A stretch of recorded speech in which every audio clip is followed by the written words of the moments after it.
What a College Education Bias by Joanna Zamora, California Intercontinental University, for course GRC 600, Professor Dr. Marie Bakari.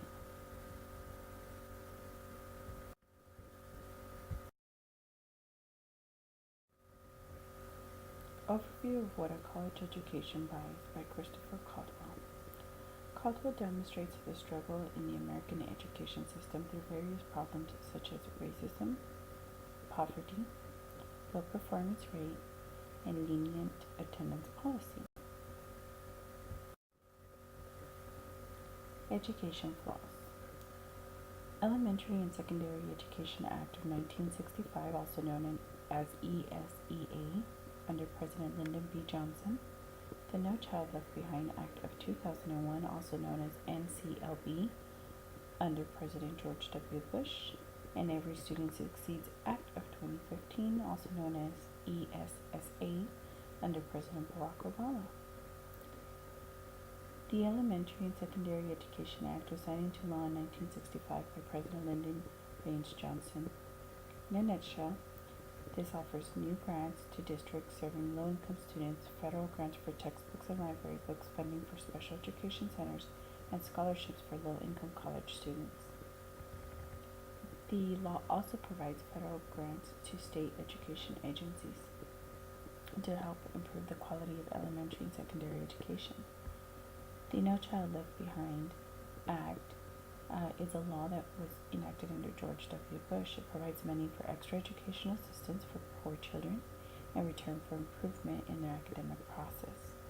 It is mandated high-quality teacher performance, and it is gauged by student performance on the state standardized tests.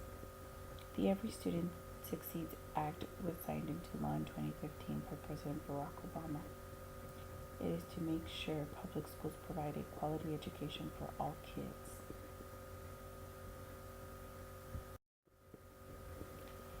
The National Assessment of Educational Progress, also known as the NAEP,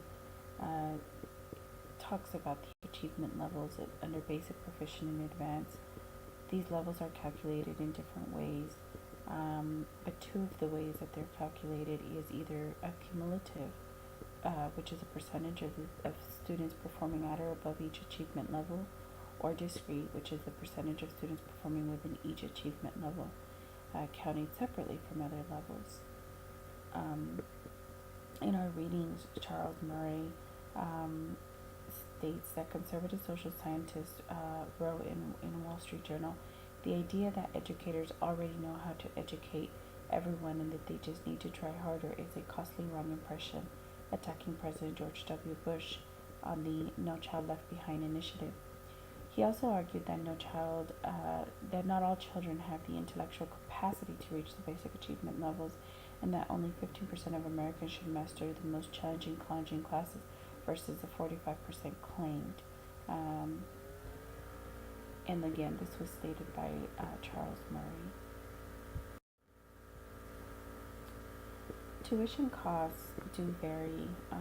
In 2017-2018, for an Ivy League college, the average tuition for an undergraduate was $51,486, with the average graduation rate of 96%. The Ivy League colleges that were looked at were Brown University, Columbia University of the City of New York City, Cornell University, Dartmouth College, Harvard University, Princeton University, University of Pennsylvania, and Yale University. Caldwell believes that the attainment of a college education does not guarantee a successful career job. According to him, if you are not planning to become, say, a doctor, the benefits of the diligent study can be overstated. This is found in Caldwell, page 214. The problem is not everyone can afford an Ivy League college, and the acceptance rate is also very low. Every school has a certain percentage rate. Therefore, that is a flaw that is seen in education. Signaling device. College students are people who can learn something new rather than students who simply learned. College graduates earn $1 million more than high school graduates students over their lifetime.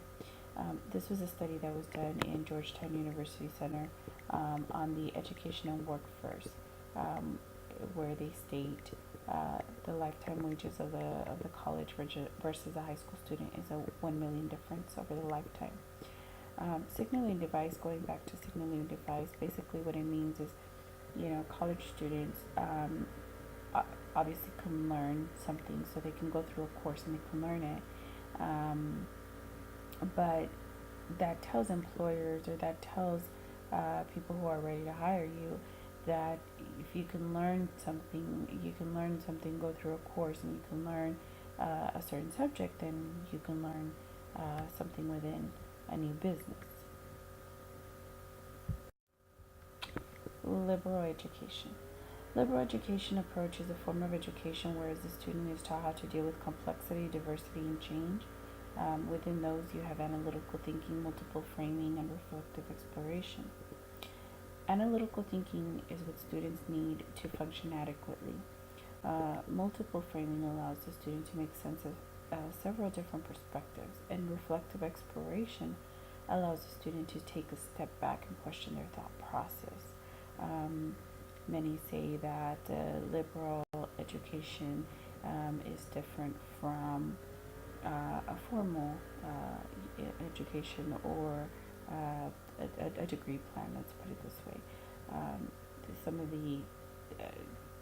the references in the course were about the people who started Google and Facebook.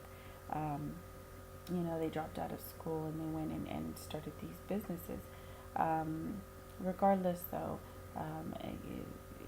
the liberal education is just a different form of education, and it's still part of the education.